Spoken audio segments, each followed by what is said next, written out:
스튜디오 드래곤이 넷플릭스와 콘텐츠 제작 및 유통을 위한 전략적 파트너십을 체결했다.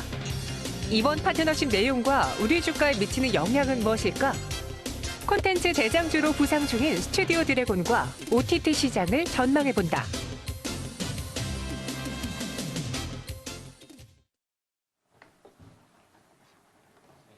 네, 이번엔 오늘 시장에서 좀 뜨거운 이슈를 몰고 있는 스튜디오 드래곤, CJ ENM, 넷플릭스 이야기 나눠보도록 하죠. 프라임스탁 정태근 팀장과 함께합니다. 안녕하세요. 네, 저희가 앞서 두 개의 코너를 했는데 두 개의 코너에 스튜디오 드래곤이 다 거론됐어요. 그만큼 오늘의 핫 이슈거든요. 넷플릭스와 전략적 파트너십을 맺었다고 하는데 그 배경 무엇인가요? 일단은 CJ ENM하고 그다음에 디즈니 이런 얘기도 좀 해야 될 것 같은데. 맞습니다. 네. 일단은 지금 CJ와 손을 잡은 이유는 아시다시피 CJ 같은 경우는 1998년도 이후에 드림웍스라는 그 해외 배급사죠. 이 배급사와 든든한 파트너십을 맺게 되면서 해외 헐리우드 영화를 많이 들여왔고요. 이 영화를 들어오게 되면서 우리가 잘 알고 있는 CJ CGV 같은 멀티플렉스도 도입을 했고, 그리고 할인 정책을 만들어가고, 그리고 아시겠지만은 봉준호 안지 윤재균 감독이 갖고 있는 그 JK 필름까지 인수를 해버렸어요. 그래서 그 흥행수 높은 감독이라든지 배우들을 현재 다 독점을 하게 되면서 국내 어떤 영화 시장을 거의 독점을 하고 있죠. 그래서 이런 부분들 때문에 제가 봤을 때는 상당히 한국 시장에서 경쟁력이 있다고 좀 판단한 것이 아닌가 생각이 좀 들고요. 그리고 이런 부분들 통해서 CJ 같은 경우는 수직 계열화를 통한 시장을 거의 장악을 하고 있습니다. 방금 말씀을 드렸듯이 윤주현 감독이라든지 봉준호 감독 같은 제작자와 그리고 배우들을 현재 보유를 하고 있는데, 이를 통해서 제작이라든지 투자 그리고 배급 상영을 독점하고 있는 상황 속에서 2차 시장인 케이블 재방송이라든지 우리가 요즘에 계속 나오는 OTT라든지 이런 부분들 전반적으로 좀 장악을 하고 있다 보니까 제가 봤을 때는 그 넷플릭스가 CJ와 좀 손을 잡은 것이 아닌가라고 좀 생각이 들고 있습니다. 그래서 일단은 CJ를 선택하게 된 이유는 이런 거고요. 그리고 CJ와 어떤 손을 잡기 위한 어떤 배경 측면에서 보게 된다라면은 아무래도 최근에 디즈니가 우리나라 시장에 계속해서 진입을 하게 되면서 어떤 컨텐츠의 어떤 경쟁력이 계속해서 높아지고 있다는 부분들. 겨울왕국 같은 경우에 저는 보진 않았는데 여기 1000만 관객이 넘게 들어갔거든요. 그렇죠. 그리고 겨울왕국 2 같은 경우에는 지금 110만 명 정도? 네. 예매율이 1위인데 110만 명 정도 예매를 하고 있는 상황이거든요. 근데 이게 모르겠어요. 25, 35 세대의 어떤 감수성을 자극을 했다는 얘기가 나오고 있는데 제가 이러면 나이가 나오는데, 어릴 때 80년대에는 일요일 아침 7시에 디즈니 만화동산이라는 그 프로그램을 했었어요. 네. 근데 그거를 보기 위해서 일요일 아침에 일찍 일어났던 기억이 있거든요. 근데 이 디즈니 만화동산의 어떤 감수성이 이 겨울왕국이라는 디즈니에서 만드는 애니메이션 통해서 지금 그 분출이 된다는 얘기가 나오고 있더라고요. 네. 그래서 이런 부분을 통해서 어떤 디즈니의 어떤 한국 내에서 이런 컨텐츠에 대한 어떤 성공을 좀 보다 보니까 아무래도 넷플릭스가 한국 시장을 통해야 아시아 시장까지 통할 수 있다는 그런 판단을 한 것이 아닌가 생각이 듭니다. 그래서 겨울왕국뿐만 아니라 넷플릭스 같은 경우에 아시겠지만은 김은희 작가의 킹덤이란 좀비 영화 유통을 했잖아요. 네. 유통을 했는데 이게 생각보다 저는 그 정확한 수치는 지금 파악을 못했는데 생각외로 흥행을 했다라고 그러더라고요. 그러면서 킹덤 2도 이제 제작을 해 나갈 상황이고, 킹덤 1이 성공을 하게 되면서 국내에서는 뭐 부산행이 1000만 명 넘는 관객이 들어왔지만 또 국외에서 해외에서도 부산행이 재조명되는 그런 현상이 나타나고 있다고 그러더라고요. 그래서 이런 그 한국 시장의 어떤 독특한 이런 그 컨텐츠 경쟁력에 대한 평가를 상당히 좀 긍정적으로 한 것이 아닌가? 뭐 그런 부분이 복합적으로 좀 깔린다고 생각을 하고 있습니다. 그리고 보니까요, 네. 넷플릭스와의 파트너십을 맺으면서 앞으로가 기대가 되는 게 3년 동안 21개 이상의 드라마를 공급할 예정이라는 거예요. 그럼 스튜디오 드래곤의 매출에 큰 영향을 미치지 않을까요? 제작만 한다고 해서 큰 영향이 없을 거예요. 흥행도 해야 되긴 하죠. 그죠? 네. 왜냐하면은 스튜디오 드래곤이 다 그 주가가 안 좋았던 이유가 아스탈랜딩이 맞습니다. 폭망했잖아요. 네. 폭망을 했는데. 폭망이라고 하면 안 돼요. 매니아층도 보고 계시니까요. 아, 그래요? 네네. 예상보다는 조금 부진했다. 조금 뭐 부진했다라고 네네네. 할게요. 근데 그거 외에 저 같은 경우에는 미생이라든지 나의 아저씨 되게 재밌게 봤거든요. 네네. 그리고 다운도 받아놨어요. 그래서 가끔 한 번씩 다시 보고 하거든요. 네. 근데 저 같은 경우 나의 아저씨란 프로그램을 정말 진짜 정말 잘 만든 것 같아요. 그래서 이런 컨텐츠들이 나오게 되면 이제 40대도 공략이 되는 거겠죠. 그래서 이러한 254, 좀 전에 말씀드렸던 25, 35 세대라든지 저 같은 세대까지 공략을 하게 된다라면은 저같이 컨텐츠에 관심 없는 사람까지 이런 부분들이 공략을 하게 된다라면은 당연히 돈이 되겠죠. 그럼 당연히 돈이 된다라는 건 매출도 증가가 되는 거고 매출 증가를 하게 되면은 실적도 긍정 영향이 있을 수밖에 없고 이런 연결고리가 계속해서 나와야 될 것 같아요. 저도 지금 화면에 지금 아스탈연대기가 나오고 있는데 2편인가 봤거든요. 네. 도대체 이게 판타지인지 역사물인지 저는 솔직히 좀 헷갈리더라고요. 좀 어렵긴 하더라고요. 네. 이제 부족들도 다양하고 그래서 그렇죠. 네. 저도 아버님하고 같이 시청을 했는데 이게 무슨 내용이라고 저한테 되게 물으시더라고요. 좀 어르신 분들이 보기에는 조금 이해하기 어려운 내용들도 있었어요. 저는 어르신이 아닌데요. 죄송해요. 저는 어르신인데 저도 이해가 안 돼요. 네. 제 고종 사촌이 판타지 소설 쓰거든요. 네. 걔한테도 물어봤어요. 이거를 아스탈연대기. 걔도 모르겠대요. 약간의 근데 스튜디오 드래곤이 제작 능력은 인정을 받았지만 이게 흥행을 하느냐 안 하느냐는 시나리오라던가 그쵸. 얼마만큼 이슈가 되느냐 그게 또 가장 중요한 관건일 것 같아요. 근데 최근 드라마 이런 트렌드를 보게 되면 네. 그 두 가지인 것 같아요. 이제 여자 관객들한테 여자 이쪽을 어떻게 공략을 하냐가 되게 중요한 것 여심을 같아요. 공략하라. 여심을 어떻게 네. 중요한. 예를 들면은 그 JTBC에 지금 인기 있는 드라마 베스트 5를 넣게 되면은 다 여자들이 주인공이에요. 스카이캐슬이라든지 네.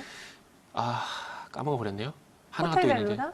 그런 것도 있을 거고 그다음에 하여튼 그 신데렐라 판타지 같은 그런 그 성격을 주는 그 드라마도 있거든요. 네네네. 그래서 그런 것들이 보니까 그 흥행 시장 시청률 상에 다 올라가 있더라고요. 그래서 그런 부분들 봤을 때 여신 공략이 필요할 것 같고 네네. 지금 맨인 블랙이라든지 이런 부분도 보게 되면 여자 주인공이 나오잖아요. 터미네이터도 마찬가지 여자 주인공이잖아요. 조금은 그 남자 중에 조금 소외가 되는 부분이 있는데 뭐 그래서 어쨌든 여심 공략 이런 부분 좀 필요할 것 같고 그리고 한국형 좀비물이라는 그런 신선한 어떤 소재 네. 뭐 이런 부분들이 최근에 와서 컨텐츠에서 경쟁력이 상당히 크게 나타나고 있던데 그래서 두 가지 합쳐갈 수 있을 것 같아요. 여심 공략, 신선한 컨텐츠. 뭐 이런 쪽으로 나오게 된다라면은 뭐 제 개인적인 생각이지만 제가 영화 평론가는 아니지만 그쪽으로 공략을 하게 되면은 성공을 하지 않을까라는 생각이 좀 들더라고요. 그럼 우리 전문적인 분야로 이야기를 해볼게요. 팀장님의 전문 분야 주가입니다. 스튜디오 드래곤이 어제장에 8% 넘게 급등 마감했고 오늘 시초가 갭상승으로 문을 열었어요. 근데 네네. 지금 장중에 변동폭이 한 10%가 넘어가고 있고 네. 지금 음봉 기록하고 있거든요. 아무리 재료가 노출됐다고 하더라도 오늘의 낙폭 좀 과한 거 아닌지 주가적인 측면에서 어떻게 보세요? 그러게요. 지금 이슈를 보게 되면 이제 시작이다라는 표현이 맞다라고 좀 봐야 되는데 주가 좀 약세를 보이는 게 저는 일단은 시장 영향이 좀 크다라고 생각을 하고 있습니다. 그러니까 물론 시장이 무조건 빠진다고 해서 그런 말씀 드리는 건 아니고 제가 지금 어제부터 지금 시장에서 주목을 하고 있는 부분이 뭐냐면 장중에 상승 종목수와 하락 종목수를 제가 계속 체크를 하고 있어요. 무슨 얘기냐면은 상승 종목수가 많다는 건 말 그대로 아시겠지만은 매수가 오히려 시장에서 매수 심리가 오히려 보인다는 얘기거든요. 근데 네. 반대로 하락 종목수가 많다라는 건 매도 심리가 오히려 보인다는 얘기예요. 그러면 오늘도 마찬가지로 코스피도 그렇고 코스닥도 그렇고 하락 종목수가 오히려 보이는 상황이거든요. 그렇다 보니까 이게 매도 심리가 오히려 보인다라는 거죠. 그러니까 주가가 떴을 때 이 상승 흐름을 계속해서 지켜나가자. 뭐 이런 부분들이 아니라 시장에 상승이 나왔으니까 빨리 차익 실현하자. 이런 심리가 전반적으로 반영이 되다 보니까 제가 봤을 때는 오늘 갭상승 했음에도 불구하고 주가 꺾인다라고 볼 수가 있을 것 같고요. 그리고 뭐 종목 자체적인 어떤 부분을 또 보자면은 이전에 그 지지라인이라고 할 수 있는 부분들이 87,000원, 88,000원 가격대거든요. 그러니까 올해 같은 경우에도 날짜를 보게 되면 2019년 5월달, 올해 5월달까지만 해도 지켜두던 자리거든요. 네. 근데 지금 시장 분위기에서는 이 가격대를 한 번에 뚫기에는 쉽지가 않다라는 거죠. 즉 매물벽에 부딪힐 수가 있다라는 겁니다. 그렇기 때문에 지금 어떤 시장에 대한 상황, 이 시장 상황 때문에 이 매물벽을 뚫지 못한다라는 게 가장 큰 이유라고 봐야 되겠죠. 만약에 지금 시장이 전반적으로 좋고 개별 종목들 흐름들이 좋다라면은 아마 이 매물벽을 제가 봤을 때 돌파를 했지 않았을까? 라는 한번 생각을 한번 해볼 수 있을 것 같습니다.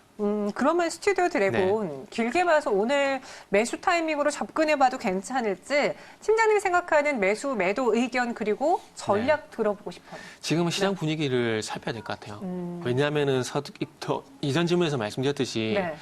매도 심리가 현재 우위를 보이는 상황이기 때문에 내가 매수를 해서 이 종목을 상승으로 이끌 만한 자금력이 되지 않는다라면은 패스트 팔로우 전략으로서 종목이 갈 때 따라가야 되거든요. 그렇다면은 지금이었던 시장 분위기가 조금 개선될 때까지는 기다려야 된다라고 생각을 하고 있습니다. 그렇게 본다라면은 좀 매수 시기를 좀 딜레이를 할 필요가 있지 않겠나라고 연기를 할 필요가 있지 않겠나라고 생각을 하고 있습니다. 그래서 가격대를 보게 되면은 8만 원대 지지력을 한번 보시는 게 좋지 않겠나는 생각이 좀 들고요. 그리고 스튜디오 드래곤 같은 경우는 뭐 단순 테마주가 아니기 때문에 제가 봤을 땐 중장기적인 관점에서 콘텐츠 생산력 이런 측면에서 봤을 때 시너지 효과가 발생되기 위해서는 시간이 걸린다 볼 수밖에 없을 것 같습니다. 그래서 그런 관점에서 보게 된다라면은 자막에 나가듯이 단기보다는 중장기적인 관점에서 요 종목을 바라보는 것이 맞다. 뭐 이렇게 정리를 해볼 수가 있을 것 같습니다. 그러면 이 종목뿐만 아니라 콘텐츠, 미디어 쪽의 전체적인 의견도 들어볼게요. 넷플릭스라는 거대한 공룡 그리고 OTT 시장을 키우려고 하는 정부의 노력도 최근에 보여졌잖아요. 그럼 미디어 콘텐츠주에 대해서는 좀 길게 보면서 매수 긍정적인 관점으로 가져가도 괜찮을지 뭐 대표적인 CJ ENM도 있고요. 덱스터와 같은 제작사들도 있고 투자 의견 어떻게 가져갈까요? 이렇게 공룡 제작사들이 시장에 뛰어든다라는 건 긍정적이거든요. 네. 그런데 이게 뭐 최근에 새로운 테마가 애국 테마 뭐 이런 애국 테마처럼 네. 없었다가 갑자기 이런 게 뻥 하고 나타났으면 이게 폭발적으로 어떤 상승으로 갈 수 있을 것 같은데 이게 그 컨텐츠 같은 경우는 이미 노출이 많이 된 상황이거든요. 그렇기 네. 때문에 단기적인 부분에서는 조금 힘들다라고 생각을 하고 있고 그래서 앞으로 그런 쪽으로 말씀드리고 싶은 부분은 양적 성장이 이루어져야 되는데 네. 그런 부분이 나타나기 전까지는 매출이니까 즉 매출이에요. 매출이 나타나기 전까지는 좀 기다려야 될 것 같고 가시적으로 봤을 때는 지금 넷플릭스에서 그 킹덤2를 제작을 할 거거든요. 네. 근데 그 킹덤2 제작사가 A스토리라는 회사예요. A스토리요? 네네. 네. A스토리 회사인데 그래서 지금 A스토리를 만약에 넷플릭스를 보게 된다라면 지금 화면이 나가는데 저걸 아직 보질 못했거든요. 그래서 상당히 좀 보고 싶은데 이게 풀리지가 않더라고요. 네. 예, 뭐 위험한 발언을 좀 했어요. 풀리진 않더라고요. 구독료를 내고 봐야죠. 네. 예, 앞으로는 그러겠습니다. 네. 그래서 그 아직 보질 못했는데 상당히 좀 보고 싶어요, 저게. 보고 싶은데 저게 어쨌든 저 2가 일단 진행이 되고 이제 제작이 들어갈 거기 때문에 그 넷플릭스라는 그 이슈 하나에만 집중해서 관련 종목을 본다? 그러면은 A스토리를 한번 보는 게 좋지 않을까라는 한번 생각을 해봤습니다. 전체적인 콘텐츠에 대한 투자 의견에 대해서는요, 이제 매출이 잡힐 때 정말 실적이 나와줄 때 그때 접근하는 게 좀 좋지 않겠느냐라고 의견 주셨고요. 하지만 전체적인 시장에 대한 전망은 좋게 본다. 그 안에서 최선호주 A스토리 이야기해봤습니다. 네, 여기서 이야기 마무리해볼게요. 오늘 말씀 고맙습니다.